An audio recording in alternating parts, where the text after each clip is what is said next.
Hey, good people, welcome to the channel. I'm musically malnourished, and you're on my journey to go deep and wide in discovering new music and artists. Today, we are taking a look at each song from Kanye West, The College Dropout, and we are ranking them technically from my least favorite to my favorite. We've got 14 tracks. I just listened to this album a few weeks ago. I've listened to it several times since then. I even gave it a fresh listen this morning, sat down with my notepad, so I'm going to share some of those thoughts with you. There are 14 tracks because we're not including the skits, and we're also not including I'll Fly Away. We are including Last Call, even though it's not technically a song. More on that in just a minute. I have prepared a nice little slideshow for you. So let's go ahead and jump in and talk about The College Dropout.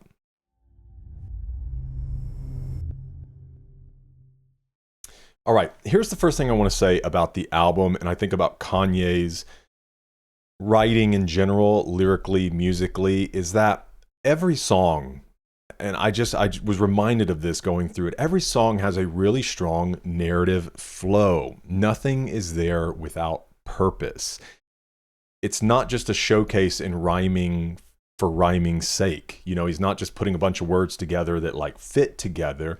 Everything really tells a cohesive story, paints a cohesive picture, and I think that's a standout within the album. But let's go ahead and get into number 14. Number 14. Number 14 is Last Call. Now, with it in this place, let me explain.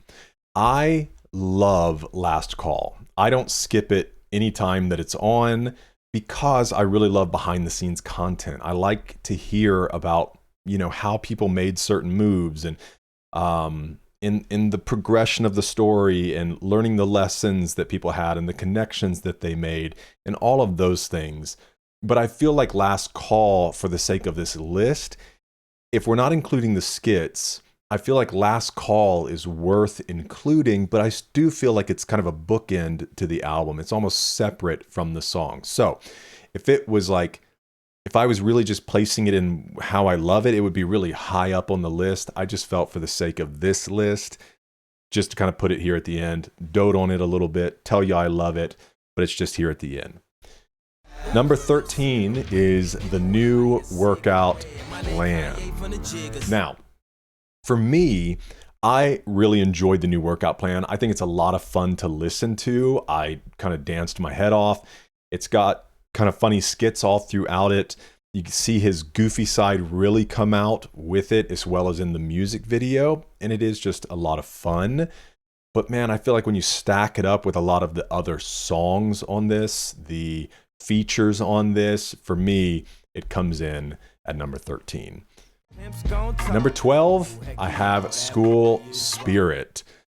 Now, I think the step vibes in this are really fun, right? The Omega step, Lana step.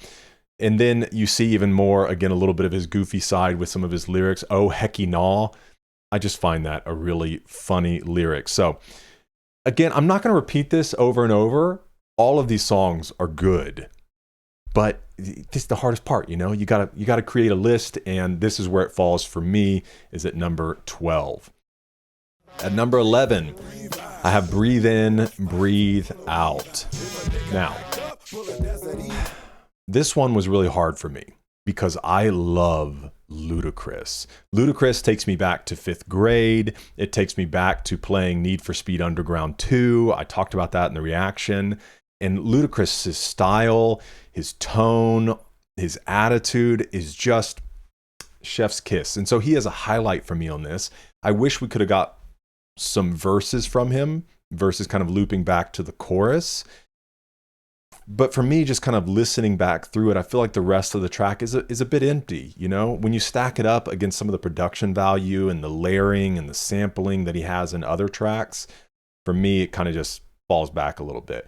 One of the lyrics that I loved was Say My Name Like Candyman, but that also takes me back to some childhood trauma and watching Candyman as a very young child. That's the one I think, like, you stand and look in the mirror in the dark and say Candyman, Candyman. I don't even want to do it right now. I did that in my bathroom when I was a kid, and I thought I was going to get murdered.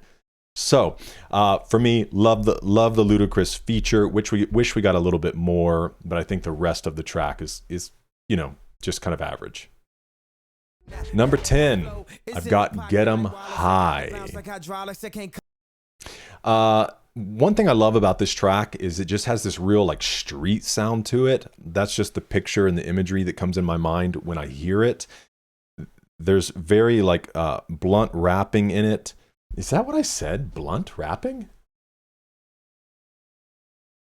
Let me consult my handwritten notes here. For Get 'Em High, I said blank rapping. Sorry, my slideshow is incorrect.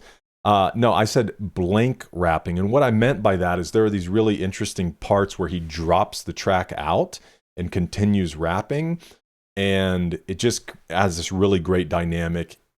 He sounds really good in kind of essentially the a cappella parts, but just the dropping in and out of the track, I think is super cool. All right, number 9 is Never Let Me Down. Ultimately, Jay-Z is Jay-Z. And it's hard, when you put this at number 9, and then you go to some of his albums, that moving some skits out and stuff, you're going to have 18 tracks on some of them, maybe even more. And so when you see some tracks at like 17, you're like, oh my, how do you put that at 17? And so at 9, it's really difficult to see that number 9 next to it. But you also have to remember how many tracks there are. Jay-Z is Jay-Z. Love his tone, love his style. Obviously, he's a legend. Jay Ivy was really fun. And I think the first listen through of it, I really enjoyed his kind of spoken word, his verse there. But through replays of it, I do find myself like kind of wanting to get past that. And so I feel like his feature, although it's really great, was really strong on the first listen or even a couple of subsequent listens. But eventually the replayability on that gets a little low for me. Number 8, I have Spaceship. So this is one of the times that we really first hear him sing on the album. Vocals are a little bit raw. They're not bad at all, just a little bit raw. I love the layered vocals on it. I love the high-pitched humming, but it kind of wears on me a bit. That, wait, how does it go? You know what I'm saying. I just feel like maybe if they dropped that back a little bit, it just feels very prominent, and eventually it kind of wears on me a little. Cool jazz drumming in there. You can just hear it kind of on the ride there. GLC and Consequence features really strong on this track. The flow has a really great bounce. Bun, bun, bun, bun, bun, bun. I just put that in there because that's a thing that they do throughout it, and I really enjoyed that. Number 7 is All Falls Down. I don't know if that surprises you or not. Obviously, Selena Johnson, incredible job on the track. Strong feature, soulful, kind of raspy. And it includes one of my favorite bars on the entire album, which is the couldn't afford a car, so named her daughter Alexis. I've heard that repeated in several other artists' songs, which I'm assuming is paying homage to this. And that's just one of my favorite lyrics that he has. I think is really, really smart. Number 6 for me, We Don't Care.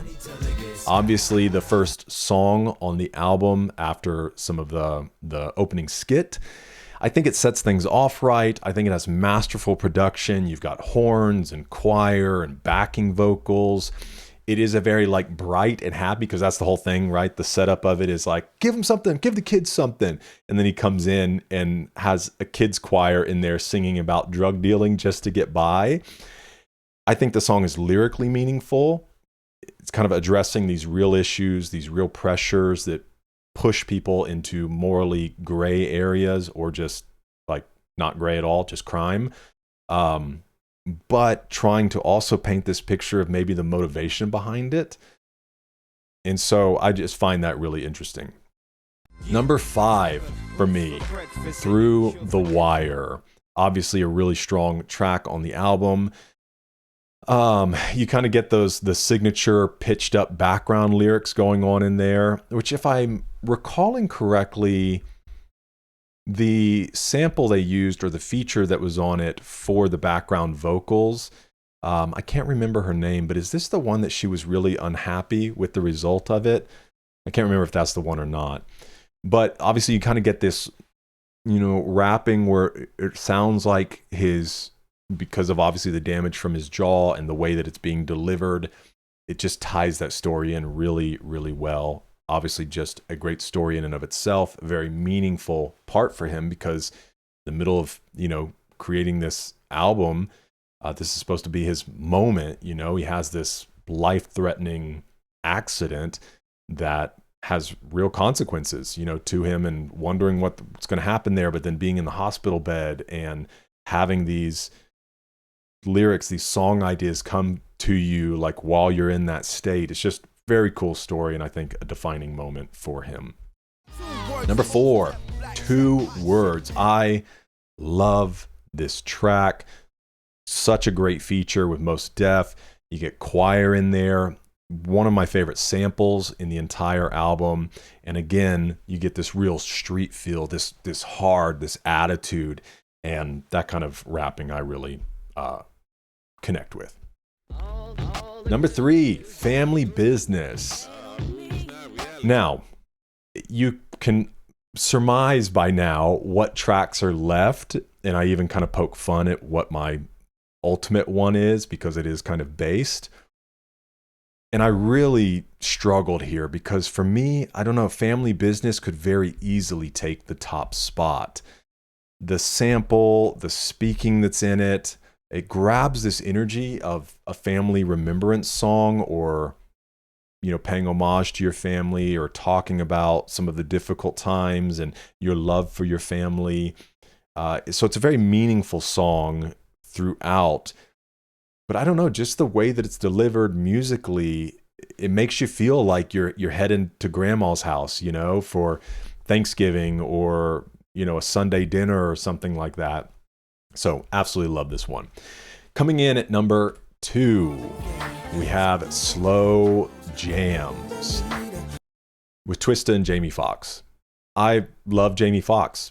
Over on Patreon, when we were going through the content, I pulled up one of Jamie Foxx's, I think it's the thing that they do on Jimmy Fallon where they hit the button and it does this roulette type thing, and it gives them a song and a genre, and then they have to perform it, and they're usually like very different things. And Jamie Foxx just crushes it, dude. He's so funny. He's got obviously a great voice, great actor, and so I love Jamie Foxx. I think there's a great premise for this song, the whole idea that's like, man, your stuff's too hard or too fast or whatever. Like we got to give something romantic. We got to bring it down a little bit. And then to get into this super smooth track,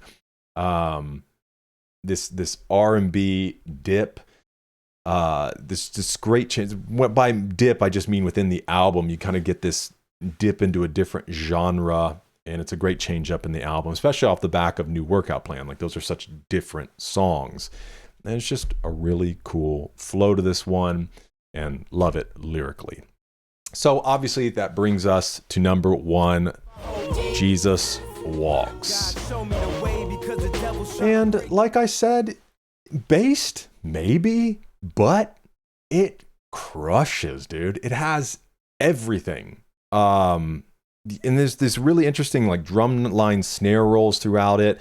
One of my favorite things that he does in the entire album is that breathless break when he's talking about choking, and it's like the gasping. I just love it. I don't know why. I think in music production, just the like, hey, I'm not done, sir. Give me a minute. Jeez. If you can't tell, I haven't made a slideshow since like 5th grade. Okay. But I just, when it comes to music production, those very interesting things, bringing in natural sounds, and it was just an awesome touch for somebody to kind of hear that and be like, oh, it'd be cool right here is if we did this thing. The vocalization all throughout, the marching chant, dum, dum, dum, Dum dum dum. That's Darth Vader.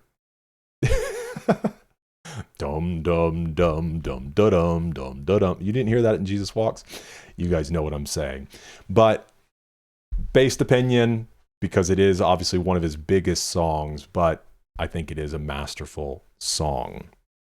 So that being said, that's kind of my ranking. Let me know your thoughts down in the comments, and love to have a conversation. Feel free to even drop yours if you had to do 1 to 14, because it's challenging, you know? Like you see that and you're like, dude, no way they could, that's where I'd put that. But then when you get all 14 and you're just looking at them and trying to figure out where they should fit, it's a very hard thing to do. So I would love to see it, just 1 through 14 for you. Let's talk about it. But ultimately, obviously an awesome album. If you haven't seen the album reaction yet, I'll throw that up over here. So feel free to check it out, or any of our other Kanye stuff, rap albums, or anything else you might be interested in. Thanks for hanging out with me. Hope to see you in the next one. We're eating good.